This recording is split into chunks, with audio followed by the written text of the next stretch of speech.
Hey Texas Tech, I'm your host Erica Taylor, and it was a great weekend in sports for your Red Raiders and Lady Raiders. For your DTI Daily Sports Update, we start off on the track.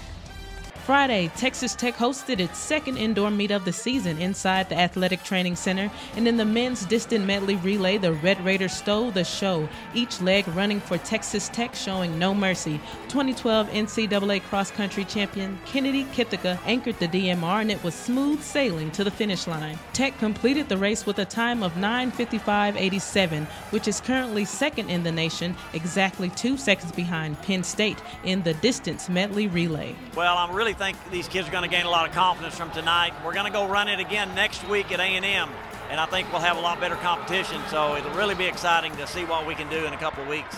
Now let's jump to Jacorian Duffield, the sophomore high jumper, clearing 7 1/4 to take second place in the event. The jump was Duffield's 7th 7-foot clearing of his career. I'd say I've gotten a lot stronger, more consistent in my approach. Last year, I was just like a freshman in the headlights, you would say, going into meets, and approach would be good one time and then bad the rest of the meet. But this year, I'm definitely more consistent at my approach.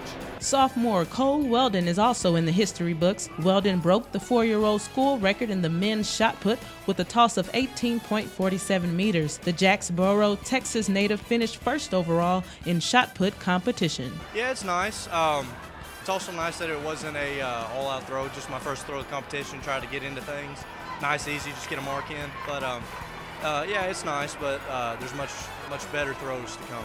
And lastly, Katie Grimes continues to rewrite the history books. On Saturday, Grimes broke the 55-meter hurdle school record with a new time of 7.67. Grimes broke her own record for the second time this season. The first broken record was at last week's meet of the Texas Tech Open, which was also set by Grimes at last year's season opener. I was feeling really good in warm-up, so when I got in the blocks and I started doing my run-throughs, I felt great. And then, you know, throughout the race, I felt myself running up on the hurdles a lot, and that's a great thing for me. That means I'm moving pretty quick. So when I finished, I really wasn't sure, and whenever they said it was a new school record, I was happy. I couldn't help but celebrate a little.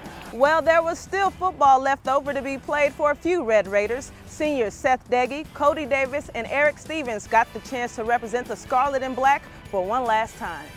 On Saturday, Doege and Davis played in the 2013 East-West Shrine game in St. Petersburg, Florida. Doege was recently named the MVP of the 2012 Meineke Car Care Bowl as he led the Red Raiders to a come-from-behind 34-31 win over Minnesota. Cody Davis led the team with 101 tackles this football season, including 10 tackles in the Meineke Car Care Bowl. Also on Saturday, Eric Stevens played in the NFLPA Collegiate Bowl in Carson, California. The game gave Stevens one final opportunity to showcase his talents in front of NFL scouts.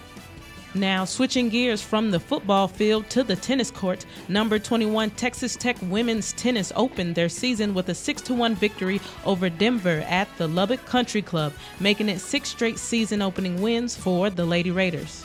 Saturday night inside the USA, Texas Tech women's basketball captured their first Big 12 back-to-back win this season over number 23 Kansas. And the same can be said for senior China Brown. She knocked down 20 points in both of those back-to-back wins. Now let's get into the action. Head into the USA, Lady Raiders looking for another top 25 upset. Senior China Brown getting Tech on the board early with the lucky bounce. More from her later. Senior Casey Morris also having another big game, 15 points just in the first half. She would leave in the second half with a dislocated finger. More of Brown feeding the ball here to Kelsey Baker under the hoop, one of 4 assists in the game, but China's not done in the scoring department.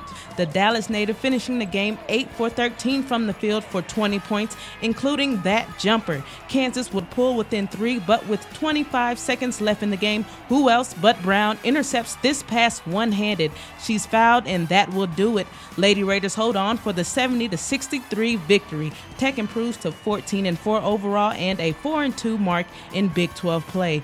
Back-to-back wins for the Lady Raiders and another big game for China Brown. Coach Curry just telling me, to be aggressive, and if, I have a good look and a good shot, to take the shot, don't think about it. So I was just trying to get open and, for my teammates to get the ball to me.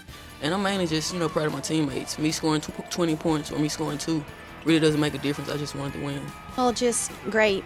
you know, our entire bunch. I think the biggest thing is just the will to win. You could see it on her face down the stretch. I mean, from the steal to play, it didn't matter. She was just going to will them to a win tonight, and we had a lot of adversity, and she really stepped up.